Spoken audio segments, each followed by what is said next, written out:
Sorry for this. It just wouldn't print, so. Okay. Hey everyone, I'm Cynthia Phillippi.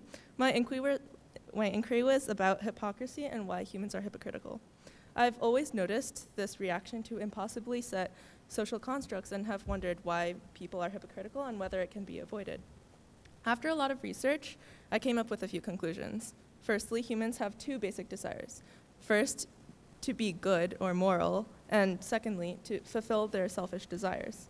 It's obvious that the two oppose one another and can't coexist, so no one can really fulfill both. This is where hypocrisy comes to play.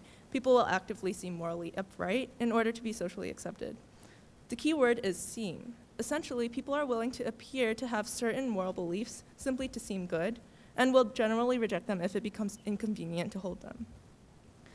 Rather than go into extensive detail about the books and my analysis of them, I thought you'd better appreciate the real-world implications of my findings. All of us are familiar with some general examples of hypocrisy. One, known as Thanksgiving. It's meant for families to come together and celebrate their privileges and blessings every year. We all will sit around the dinner table and voice the obligatory, "I'm thankful for," blah, blah, blah. But everyone really knows that we only enjoy this holiday because of the good food.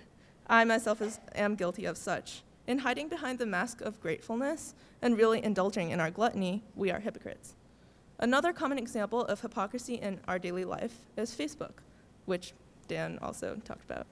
I'm sure at least 90% of people in this room have a Facebook account. This form of social media was intended initially to be a means of connection, especially towards geographically distant friends, families, and significant others.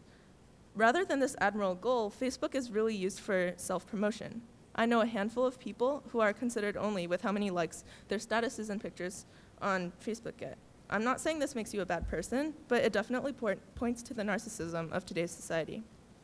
We are all very self-serving and selfish, and like Thanksgiving, because we hide behind obviously good intentions while acting for our own aims, we are hypocritical.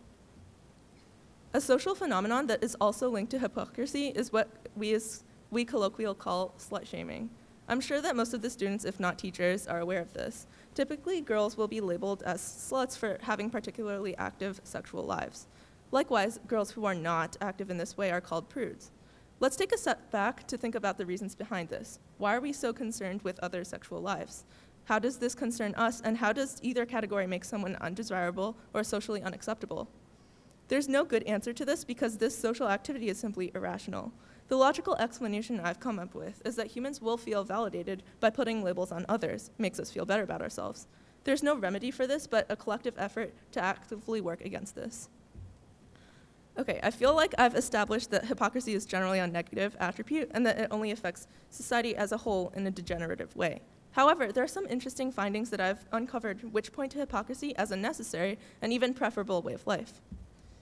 So we all have friends. It's a general consensus that we enjoy the presence of our friends and that we are mostly genuine towards them. Therefore, whenever we make requests of them, we pretty much don't try to manipulate them because they treat us in an accepting way. They'll accept our requests. People will also commonly have enemies. They're the direct opposite of friends. We don't like our enemies, and neither do they us. Because of this, we will probably not make requests of our enemies, and vice versa.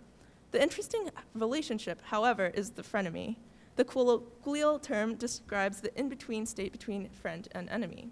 We don't have frenemies because we like them. We have them because they serve some sort of useful purpose. Generally, when we make requests of them, we aren't genuine. We will pretend to hold the same beliefs or aims as they do in order for them to do something for our own self-gain. Such real-world examples of this occurrence is in politics. Many politicians will appear to think a certain way or hold certain beliefs in order to get public support for office or any other purpose. In these instances, hypocrisy is necessary in order to achieve our goals. We have to appear to conform to the other person's beliefs for them to help us. Hypocrisy can also be preferable. Say there are two ways to get your goal: force and deception. Obviously, force, at least in its physical form, is often rejected and unacceptable in almost every situation. Therefore, when deception and hypocrisy are placed next to it, they seem exponentially less harmful. If this finding were to be completely hypothetical, there would be no realistic use for it. However, this happening occurs in everyday life. Teachers and parents will manipulate students in order to work harder. Religious leaders will more or less harmlessly coerce benefactors to offer their religious institutions money. People are intimidated into giving up their human rights and liberties for security, like with the Treason Act with our second president, and more recently, Bush's Patriot Act. Where force is the only other alternative, deception seems to be more preferable. All these findings are rather discouraging and point to our society as negative.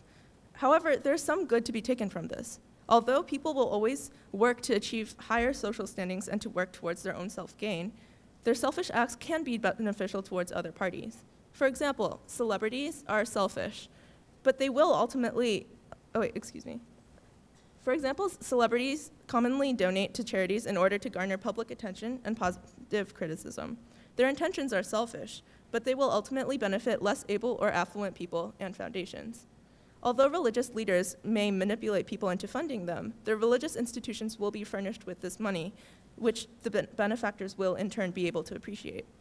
Teachers will try to get students to develop better study habits in order to gain higher status in their community, but the students will also be positively affected. No matter the personal interest, some party will be benefited. So ultimately, people will always try to accomplish both impossible feats, to act in their selfishness and to be socially accepted.